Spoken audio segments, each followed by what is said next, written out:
सिंधु नदी कहां से निकलते हैं? इसका सही जवाब होगा मानसरोवर झील, जो कि तिब्बत में स्थित है। सिंधु नदी की लंबाई कितनी है? सही जवाब लगभग 3180 किलोमीटर है। भारत और किस देश के बीच सिंधु जल संधि पर हस्ताक्षर किए थे? सही जवाब होगा पाकिस्तान के साथ किए गए थे।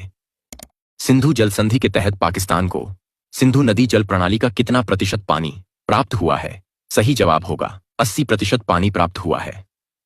सिंधु जल संधि पर किस वर्ष हस्ताक्षर किए गए थे? याद रखें कि 1960 में किए गए थे। सिंधु नदी इनमें से किस देश से होकर बहती है? इसका सही जवाब होगा भारत, चीन और पाकिस्तान से होकर बहती है। सिंधु जल संधि के तहत भारत सिंधु नदी प्रणाली द्वारा कितना जल वहन किया जा सकता है? सही जवाब होगा 20% किया जा सकता है। सिंधु जल संधि के अनुसार कौन सी नदी पाकिस्तान द्वारा शामिल नहीं होगी? याद रखें कि रावी नदी शामिल नहीं होगी। वर्ष 1960 में भारत और पाकिस्तान के बीच सिंधु जल संधि पर हस्ताक्षर किस शहर में किए गए थे? इसका सही जवाब कराची में किए गए थे। सिंधु नदी किस जल निकाय में गिरती है? सही जवाब होगा अरब सागर में गिरती है। सिंधु नदी भारत के किस भाग से होकर बहती है?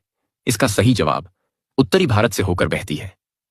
सिंधु नदी किन दो देशों के बीच प्राकृतिक सीमा बनाती है? याद रखें कि भारत और पाकिस्तान के बीच